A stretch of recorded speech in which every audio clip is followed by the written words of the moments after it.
வணக்கம். நீங்கள் இணைந்திருப்பது உதயன் டிஜிட்டல் வலையொலியின் பிரதான செய்திகளுடன். செய்தி தொகுப்பு உதயன் டிஜிட்டல் செய்தி பிரிவு. யாழ்ப்பாணம் நவாலியில் பெருந்தொகையான வெடிபொருள்கள் அடையாளம் காணப்பட்டுள்ளன. நாச்சிமார் வீதியில் உள்ள காணி ஒன்றை உழுத போது வெடிபொருள்கள் அவதானிக்கப்பட்டன. இது தொடர்பில் மானிப்பாய் போலீசாருக்கு தெரியப்படுத்தப்பட்டது. மானிப்பாய் போலீசாரும் சிறப்பு அதிரடிப்படையினரும் சம்பவ இடத்துக்கு சென்று அந்த பகுதியின் பாதுகாப்பை பலப்படுத்தினர். நீதிமன்ற அனுமதி பெற்று வெடிபொருள்களை அகற்றுவதற்கான நடவடிக்கை முன்னெடுக்கப்படும் என்று போலீசார் தெரிவித்தனர். வடக்கு கடற்பரப்புக்குள் எல்லை தாண்டி சட்டவிரோதமான முறையில் மீன்பிடி நடவடிக்கையில் ஈடுபட்ட இந்திய இழுவை படகுகளால் மயிலிட்டி பருத்தித்துறையை சேர்ந்த பல மீனவர்களின் மீன்பிடி வலைகள் அறுத்தழிக்கப்பட்டுள்ளன. இதனால் பல லட்சக்கணக்கில் பெரும் இழப்பு ஏற்படுத்தப்பட்டுள்ளது. இந்திய இழுவை படகுகளின் அத்துமீறல் தடுத்து நிறுத்தப்பட்டுள்ளது என்று இலங்கை கடற்படை மற்றும் கடற்றொழில் அமைச்சர் உள்ளிட்ட தரப்பினர் சில நாட்களுக்கு முன்னதாக கூறியிருந்த நிலையில் எல்லை தாண்டிய மீன்பிடி நடவடிக்கை தொடர்கின்றது என்று வடக்கு மீனவர்கள் தொடர்ச்சியாக குற்றஞ்சாட்டி வருகின்றனர். வடக்கு கடற்பரப்பில் நேற்று முன்தினம் நள்ளிரவு நூற்றுக்கணக்கான இந்திய இழுவை படகுகள் பிரவேசித்து மீன்பிடி நடவடிக்கையில் ஈடுபட்ட நிலையில் மயிலிட்டி பருத்தித்துறையை சேர்ந்த பல மீனவர்களது வலைகள் அறுத்தழிக்கப்பட்டுள்ளன என்று மீனவர்கள் தெரிவித்துள்ளனர். முகமாலை வேம்படுகேணியில் இரு டிப்பர் வாகனங்கள் நேருக்கு நேர் மோதி விபத்துக்குள்ளாகியதில் ஒரு டிப்பர் வாகனம் ரயில் தண்டவாளத்தில் தடம் புரண்டது. இந்த விபத்து நேற்று இரவு நடந்துள்ளது. ரயில் தண்டவாளத்தில் தடம் புரண்ட டிப்பர் வாகனம் ஜேசிபியின் மூலம் அகற்றப்பட்டது. யாழ்ப்பாணத்தில் இருந்து வவுனியா நோக்கி பயணித்த பயணிகள் பசை முந்திச் செல்ல முயன்ற டிப்பர் வாகனம் எதிரே வந்த டிப்பர் வாகனத்துடன் மோதி விபத்துக்குள்ளானது. டிப்பர் வாகனங்களின் சாரதிகள் காயங்களுடன் பளை மருத்துவமனையில் சேர்க்கப்பட்டனர். இந்த விபத்து சம்பவம் தொடர்பாக பளை போலீசார் விசாரணைகளை முன்னெடுத்துள்ளனர். கிளிநொச்சி பெரியபரந்தனில் ஆசிரியர் விடுதி ஒன்றில் தங்கியிருந்த ஆசிரியர் ஒருவர் சடலமாக மீட்கப்பட்டுள்ளார். திருவையாறு மகா வித்தியாலயத்தில் கற்பிக்கும் 47 வயதுடைய ஆசிரியர் ஒருவரே இவ்வாறு சடலமாக மீட்கப்பட்டுள்ளார். இவரது உடலில் எரிகாயங்கள் காணப்படுகின்றன என்று கூறப்படுகின்றது. இந்த சம்பவம் தொடர்பான மேலதிக விசாரணைகளை கிளிநொச்சி போலீசார் முன்னெடுத்துள்ளனர். இன்று வெள்ளிக்கிழமை முதல் எதிர்வரும் 15ஆம் திகதி வரை வடக்கு மற்றும் கிழக்கு மாகாணங்களின் பல பகுதிகளிலும் மழை வீழ்ச்சி கிடைக்கும் என்று எதிர்வு கூறப்பட்டுள்ளது. வெப்பச்சலன செயற்பாட்டால் உருவாகும் மழை வீழ்ச்சி இடி மின்னலுடன் இணைந்ததாக இருக்கும் என்றும் பரவலாக அனைத்து பிரதேசங்களும் மழை வீழ்ச்சியை பெறும் என்றும் தெரிவிக்கப்பட்டுள்ளது. அதே நேரம் இந்த ஆண்டின் வடகீழ் பருவக்காற்றின் உடைவு தாழமுக்கம் எதிர்வரும் 23ஆம் திகதியளவில் ஆரம்பிக்கும் என்று எதிர்பார்க்கப்படுகின்றது. அதனால் இந்த மாதத்தின் இறுதி வாரத்தில் கனமழை கிடைக்க வாய்ப்புள்ளது என்றும் தெரிவிக்கப்பட்டுள்ளது. எதிர்வரும் நவம்பர் மாத நடுப்பகுதியில் இருந்து டிசம்பர் மாத நடுப்பகுதி வரை 5 தாழமுக்கங்கள் வங்காள விரிகுடாவில் தோன்றும் வாய்ப்புள்ளது என்றும் அவற்றில் 2 புயலாக மாற்றமடையும் சாத்தியங்கள் உண்டு என்றும் எதிர்வு கூறப்பட்டுள்ளது.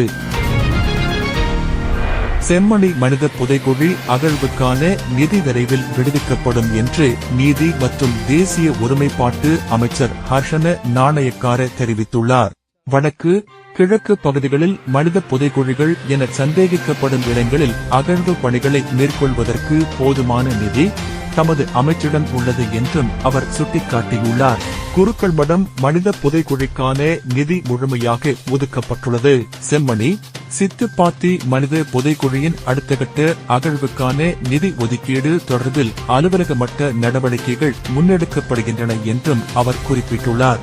உரிய நடைமுறைகளை விரைவில் பூரணப்படுத்தி தேவையான நிதியை வழங்க நீதி அமைச்சு நடவடிக்கை எடுத்துள்ளது என்றும் அமைச்சர் தெரிவித்துள்ளார்.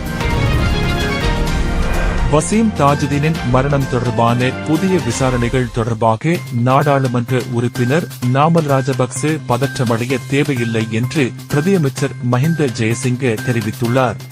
ஒவ்வொரு குற்றம் மோசடி மற்றும் ஊழல் குறித்தும் அரசாங்கம் முறையான விசாரணைகளை நடத்தி குற்றவாளிகளை சட்டத்தின் முன் நிறுத்தும் என்று குறிப்பிட்டுள்ள அவர், நாமல் ராஜபக்சவோ அல்லது வேறு யாருமோ இது தொடர்பில் பதற்றமடைய தேவையில்லை என்று தெரிவித்துள்ளார். தாஜுதீனின் மரணம் குறித்து கடுமையான சந்தேகங்கள் எழுப்பப்படுகின்றன. அவரது மரணத்துக்கு பின்னால் ராஜபக்ச குடும்பத்தினர் உள்ளனர் என்று பல ஆண்டுகளாக கருத்துக்கள் முன்வைக்கப்படுகின்றன. இந்த விடயம் தொடர்பில் தற்போது முறையாக விசாரணைகள் முன்னெடுக்கப்பட்டு வருகின்றன என்றும் அவர் குறிப்பிட்டுள்ளார். முன்னாள் ஜனாதிபதி மஹிந்த ராஜபக்சவின் தலைமை பாதுகாப்பு அதிகாரி நெவில் வன்னியாராச்சி லஞ்ச ஊழல் ஒழிப்பு ஆணைக்குழு அதிகாரிகளால் நேற்று கைது செய்யப்பட்டுள்ளார். ஓய்வு பெற்ற இராணுவ கேணலான நெவில் வன்னியாராச்சி வாக்குமூலம் அளிக்க லஞ்ச ஒழிப்பு ஆணைக்குழுவில் நேற்று காலை முன்னிலையான போது கைது செய்யப்பட்டார். கைது செய்யப்பட்ட வன்னியாராச்சியை எதிர்வரும் 17ஆம் திகதி வரை விளக்கமறியலில் வைக்க கொழும்பு நீதவான் நீதிமன்றம் உத்தரவிட்டது.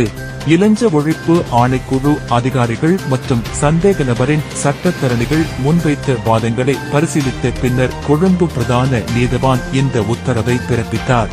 28 பில்லியன் ரூபாவுக்கும் அதிகளவான பெறுமதி கொண்ட சொத்துக்களை ஈட்டிய விதம் தொடர்பில் வெளியிட தவறிய குற்றச்சாட்டின் பேரில் அவர் கைது செய்யப்பட்டு நீதிமன்றத்தில் முற்படுத்தப்பட்டார். ரக்பி வீரர் வசீம் தாஜுதீன் கொலையாளிகள் யார் என்பதை பொதுவாக அனைவரும் அறிந்திருந்தாலும் சட்டரீதியாக அவர்கள் யார் என்பது அடையாளப்படுத்தப்பட வேண்டும் என்று தெரிவித்துள்ள ஐக்கிய மக்கள் சக்தியின் நாடாளுமன்ற உறுப்பினர் அஜித் பி பெரேரா, அதற்கான நடவடிக்கை எடுக்க வேண்டியது தற்போதைய அரசாங்கத்தின் பொறுப்பு என்றும் சுட்டிக்காட்டியுள்ளார். தற்போது அரசாங்கம் தாஜுதீன் கொலைக்கு முன்னுரிமையளிப்பது சிறந்த விடயம் என்று குறிப்பிட்டுள்ள அவர், ராஜபக்சக்கள் ஆட்சியின் கீழ் அரசியல் தேவைக்காக அரசியல் தொடர்புகளுடனேயே இந்த கொலை இடம்பெற்றது என்றும் அவர் தெரிவித்துள்ளார். வரலாறு மாறினாலும் தேர்தலில் வெற்றி தோல்விகள் ஏற்பட்டாலும் உண்மையை தொடர்ந்தும் மறைக்க முடியாது என்று தெரிவித்த அவர், தாஜுதீன் கொலையுடன் தொடர்புடையவர்கள் யார் என்பதை சாட்சியுடன் நிரூபித்தால் அது மிகவும் பெருமதிமிக்க ஒரு விடயமாகும் என்றும் குறிப்பிட்டுள்ளார். கல்வி பொது தராதர சாதாரண தர பரீட்சைக்கு தோற்றும் மாணவர்களுக்கான இணைய வழி விண்ணப்ப காலம் எதிர்வரும் 9ஆம் திகதியுடன் நிறைவடைகிறது. அன்று நள்ளிரவு 12 மணியுடன் இணைய வழி விண்ணப்ப முறை மூடப்படும் என்று இலங்கை பரீட்சைகள் திணைக்களம் அறிவித்துள்ளது. விண்ணப்பங்களை ஏற்றுக்கொள்வதற்கான இறுதி திகதி எந்த காரணத்துக்காகவும் நீட்டிக்கப்படாது என்றும், இறுதி திகதிக்கு முன்னர் விண்ணப்பங்களை சமர்ப்பிப்பது கட்டாயம் என்றும் கல்வி அமைச்சு வெளியிட்டுள்ள அறிக்கையில் தெரிவிக்கப்பட்டுள்ளது.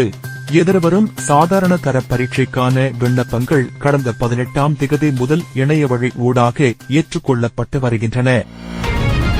இத்துடன் உதயன் டிஜிட்டல் வலையொலியின் பிரதான செய்திகள் நிறைவடைகின்றன. தொடர்ந்தும் செய்திகளை உடனுக்குடன் அறிந்து கொள்ள எமது உதயன் டிஜிட்டல் வலையொலி பக்கத்துடன் இணைந்திருங்கள். வணக்கம்.